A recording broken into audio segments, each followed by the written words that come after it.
this, Kyle, but I always rave about you behind your back. I say good things about you, and I think the reason is that as I see what Kyle is doing, is he's providing a path forward, hopefully that many other, in particular students, a path that they will take, going from an undergraduate, having a passion for local foods, starting your own business, and figuring out how to make this work, but at the same time, having a lot of fun. And you'll see him on Saturday morning whipping up really tasty burritos, and he's really come up with just a real dynamic local business. And so he's going to share with us how he's been able to do it, some challenges he's had, but sort of some other opportunities he sees for the community. So Kyle Sieck.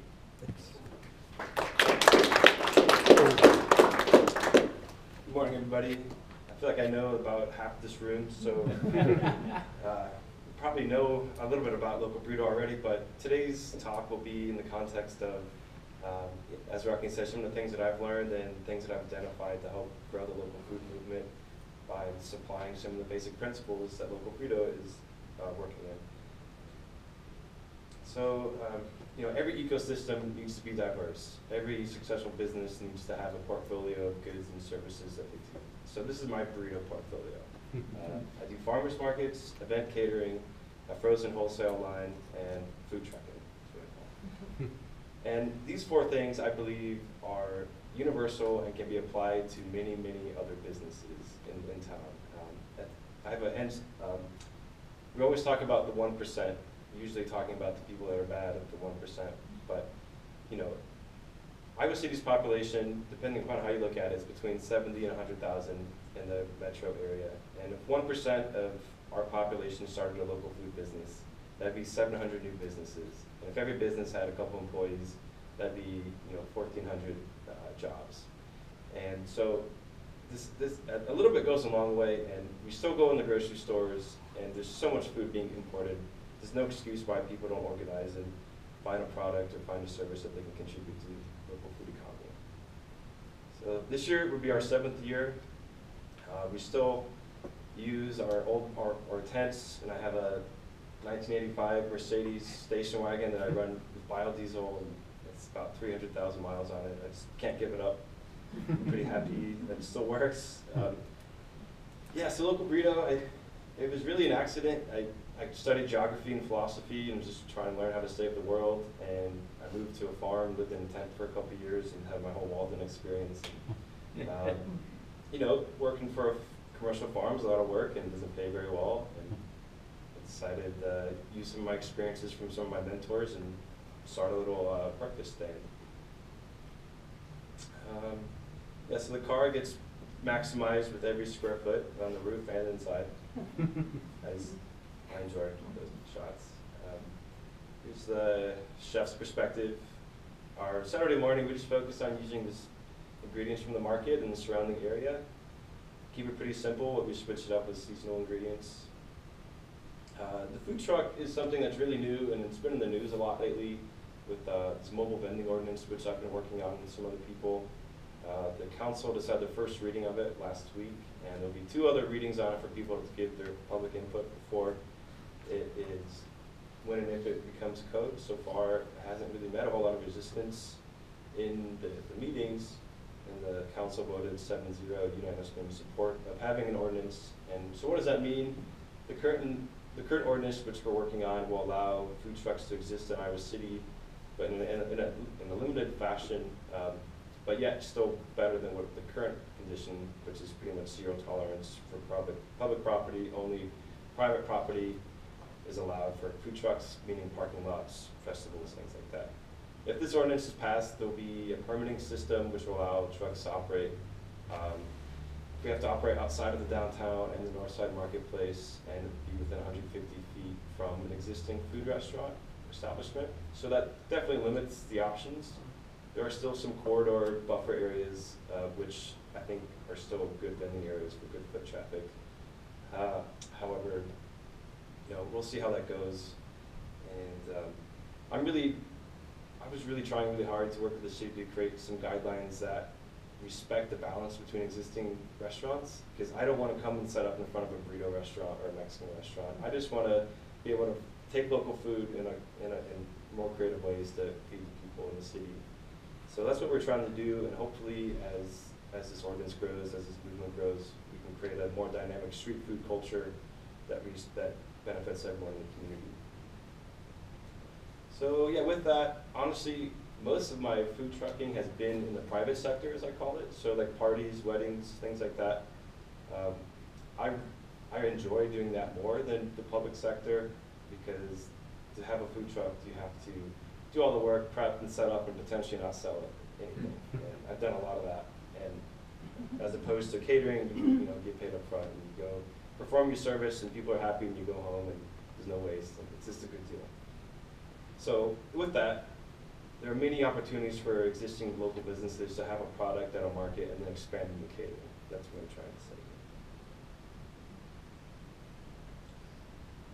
This is one thing I've been specializing in. I call it the mobile taco bar. I'll pull up in my truck and I'll set up a really simple buffet for people to make their own tacos with local ingredients. And it's a nice hybrid model of using the truck but not having everyone order something a la carte, which we've done before, and it's been kind of a disaster for 200 people at once. So this is the taco bar. And you see people line up, just make their tacos, and it's a fun time. Yeah, so the frozen wholesale, I'll talk about that a little bit. This started 2 years ago. It was in the winter time. I was just trying to figure out something to do outside of farmers markets, and I approached New Pioneer Co-op and asked them if I could try to sell some burritos, and they said sure. And so now I have 4 varieties, and they all use as many local ingredients as possible. And I just found out that we're currently outselling Amy's at New Pioneer, which is so this is really fun. I've actually really come to enjoy working in the wholesale line of work, because once you get your recipes figured out, you go in and just cook a bunch of food and freeze it up and then deliver it to stores. We learned a lot along this process. We started out doing this refrigerated perishable stuff, so the burrito would go bad in 4 days, and I'd have to go and pick it up and credit the accounts, and it's a pain. But now these have a 9-month shelf life, and they don't ever have yet to credit anyone, because they usually sell within a few weeks. And it's really cool. I see a lot of potential for frozen wholesale for all sorts of food businesses. Leslie, who has the Dumpling Darling business, she just expanded her farmer's market stand and is now distributing dumplings around town. And I've talked to some other people who have other bakery ideas and other value-added ideas. I really see a lot of potential for this. I used to work in the grocery department at New Pioneer, and I used to go around and take notes of all the things that I think could be a business. Still, even tomato products, there are local canned tomato products, but there's still a lot more flash frozen vegetables, value-added meal entrees. Everything you see in a grocery shelf that's imported is a potential business, essentially. That's the way I see it. So find what you're good at and what you're passionate about and what you want to contribute to, and just, come talk with me. I'll help you get started, and we're just going to keep growing this local food economy together. It's close-up shots. I'm really trying to minimize packaging. Packaging has been really interesting. I designed my stickers in Adobe Illustrator from scratch, and I use the same deli wrap as New Pioneer. And I want to go to completely compostable, because I feel really bad opening one of these and throwing a piece of plastic away. I don't like it, and I'm trying to find new packaging solutions to make this more sustainable.